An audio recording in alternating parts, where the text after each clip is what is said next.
Alright guys, we're back yet again. I know this is Monday, but the second week we're making progress, we're staying with it, that's what's important. Alright, some quick things to go over is you guys did have that reading for today / tomorrow. Just a reminder, that's habits, 119 to 1, that's a 7. 119 to 127, I know that's quite a bit, but we're going to be going over some of the key things, kind of breaking that down in this lecture. I'll try to keep it really short, but if you haven't read that yet, please do so, as you will need to read it to answer some of the questions that are going to be on the lecture quiz for today. For next class, for Wednesday, so this is Monday, this will be for Wednesday, and I'll go ahead and put Friday up here as well. But for Wednesday, the reading is going to be Paideia. I'm not going to spell the whole thing. Paideia 17, 47, 52, nothing too terrible. Keep it pretty short.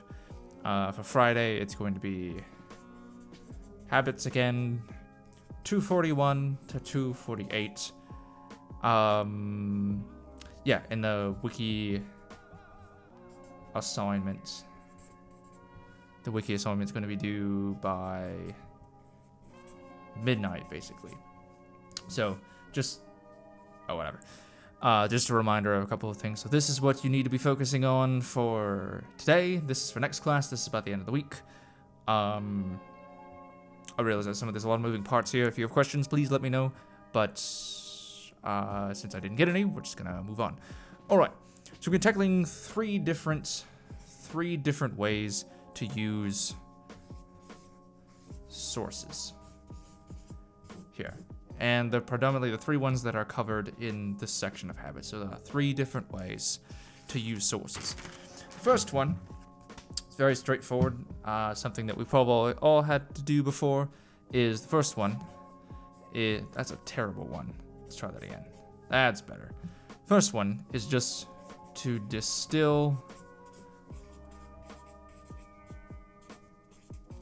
I don't know why I wrote my M's like that. But to distill or summarize. So what that means is just, well, you guys all know what distilling and summarizing is, but an important thing to know is it isn't just making it shorter. Because if you're just making it shorter, then you could just cut out some part of whatever article you're looking at, and that's not what a good summary does. A good summary keeps all of the important things about an article. Now, what is the important thing? It's important if you took it away, or if you took it out of the article or whatever you happen to be reading and it wasn't the same, that's how you know it's important. And the only way to do that is you have to read it. Now, so you have to be able to understand what the source is talking about before you can summarize it, because you can't make something shorter if you don't know why it's that long to begin with. It's usually you're going to be cutting out details and other things. There's some good examples in the reading from here. For the first part, they go through all of this. Again, this is really just going over what's in here, breaking it down, summarizing it, and distilling it, if you will. So this is a point-and-case exercise of this very thing, this video lecture. But you won't understand it, so you have to read the whole thing. And again, power reading does not work for this, but it's something to keep in mind, to be looking for those patterns, because power reading is just exploiting that, 5-paragraph essay format. This might go by another format.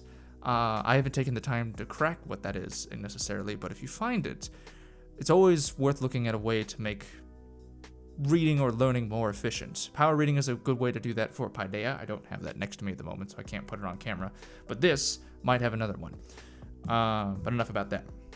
You have to be able to understand it, so whether that's through power reading or just normal reading outright. Well, power reading eventually gets to reading it just all the way through. It's just a way to help you guys sort what's valuable and what's not, but everybody has to read those readings from habits in Paideia. So power reading is somewhat besides the point at that point.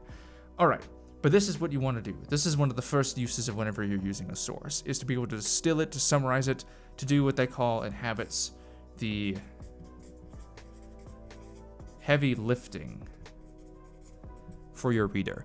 In that if you're referencing that proverbial 60-page article that's really important and very useful, but you're not going to expect your reader to go through that article, that self-same article, or even to have them read all the information themselves inside of whatever you're writing, that's when it's worthwhile to do this. is when you're trying to encapsulate, shorten, distill, summarize, do the heavy lifting for your reader, because the information from another source is important and they should know that, but they may not have the time or the energy or the ability or the understanding to be able to grasp that material in its original form. So you have to go out of your way to boil it down to what's essential and what is also important between that one article or whatever that source is and what you're currently doing.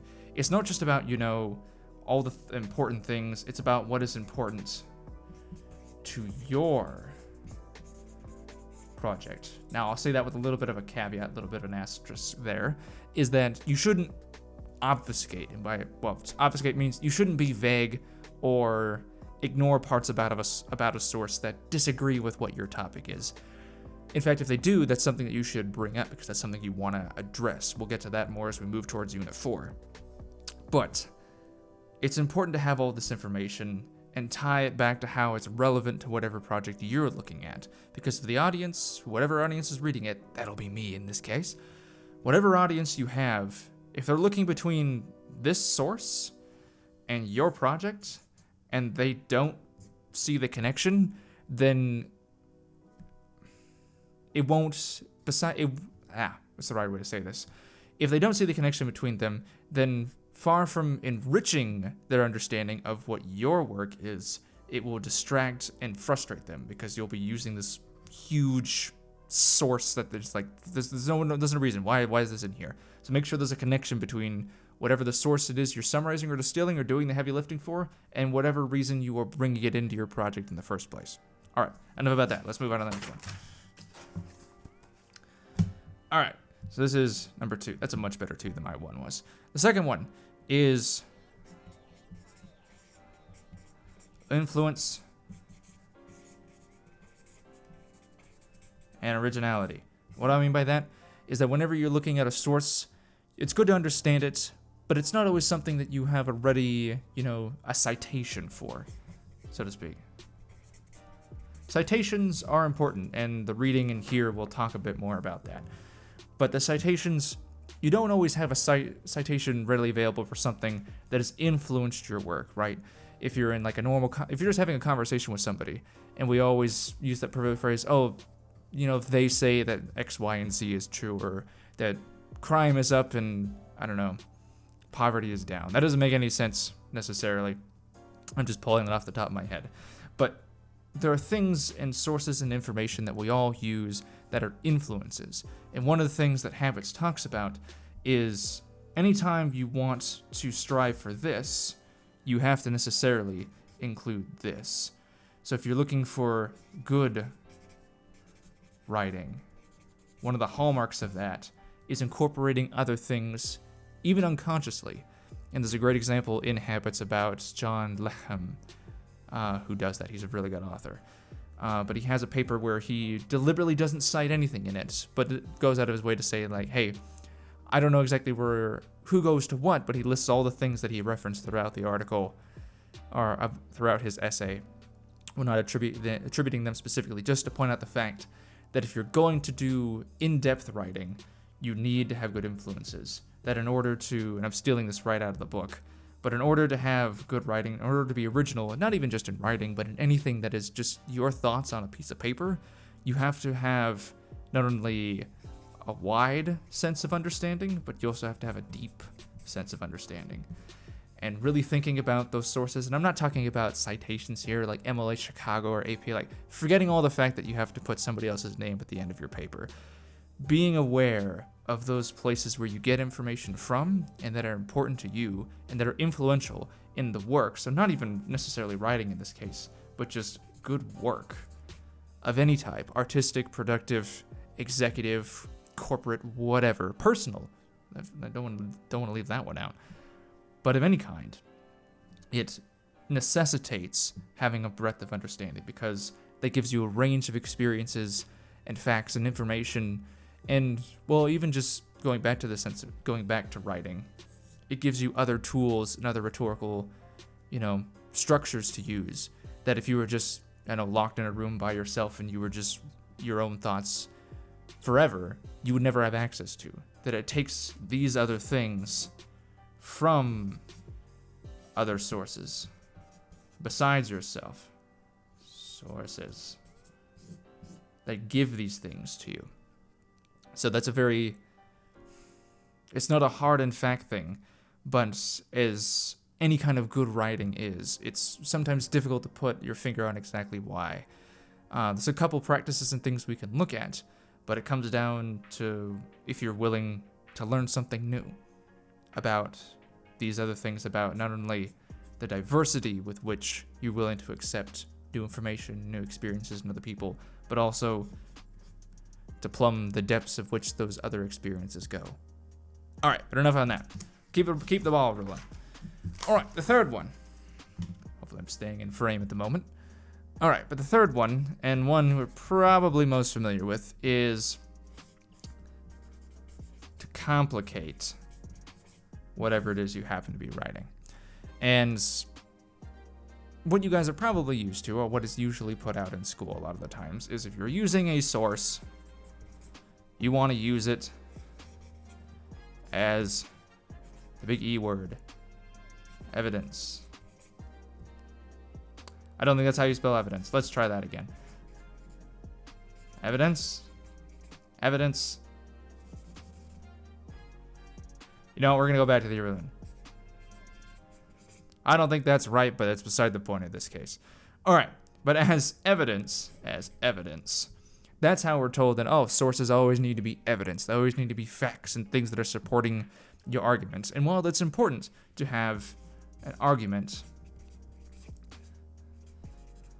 in your paper or whatever you're talking about, we all know from just life experience, not everything is going to necessarily be an argument. It's good to have support and evidence for whatever it is you're talking about, not necessarily if it has to be combative in us versus them sort of thing. And we'll talk about some of the problems and some of the benefits from thinking in argumentative terms as the units goes on, as we move into Unit 4. But there's another thing, and you guys have probably heard this analogy before, but bear with me because it's worth repeating. Is that not necessarily as evidence, but there's a whole other category that a source can be used for, and that's simply joining a conversation. Because a conversation conversation isn't about, winners and losers like an argument is. Like, there usually has to be something that is won or lost when an argument. It's combative by nature. I think I mentioned that a moment ago. But a conversation, you're not trying to win anything. It's an exchange. It's a discussion. Be gone, fly. Go away. But that's another use of a source, and one that is not limited to, the for or against mentality. That is usually how we're taught to use sources in school. There's this other aspect that's joining conversation. And how do you do that? If it's not going to be evidence, then why is it worth bothering? Because it can demonstrate the complexity of an issue. There's a great example in here about gun control.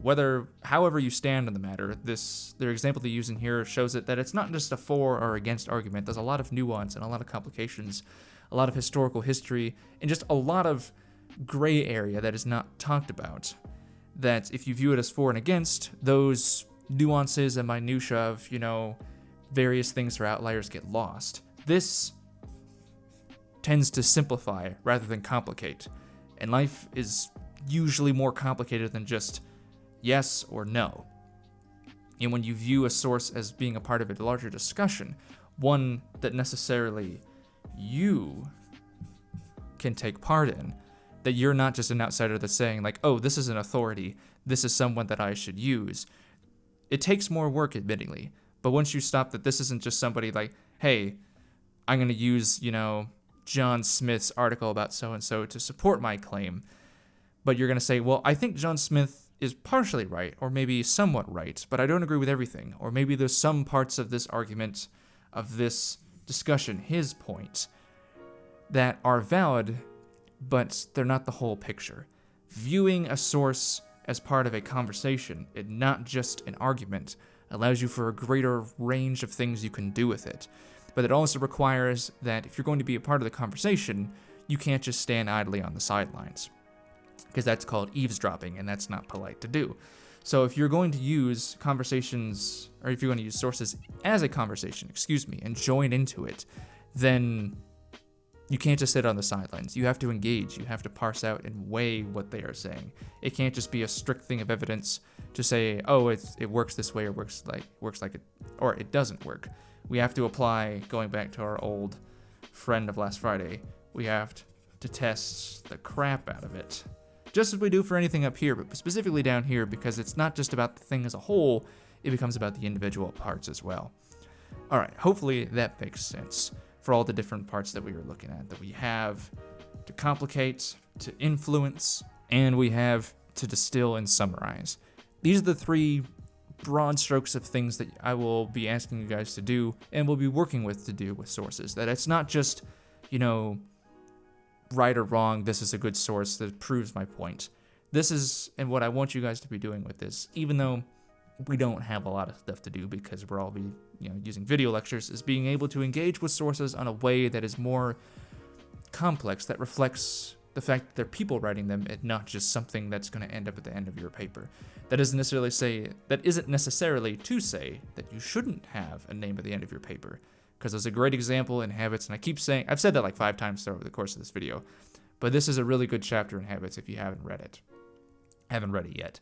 Because there's an instance where there was a New York Times article that didn't cite very well, and there are still real-world consequences for that. So even despite all of this, talking about sources and other things, it's always still important to attribute credit where credit is due.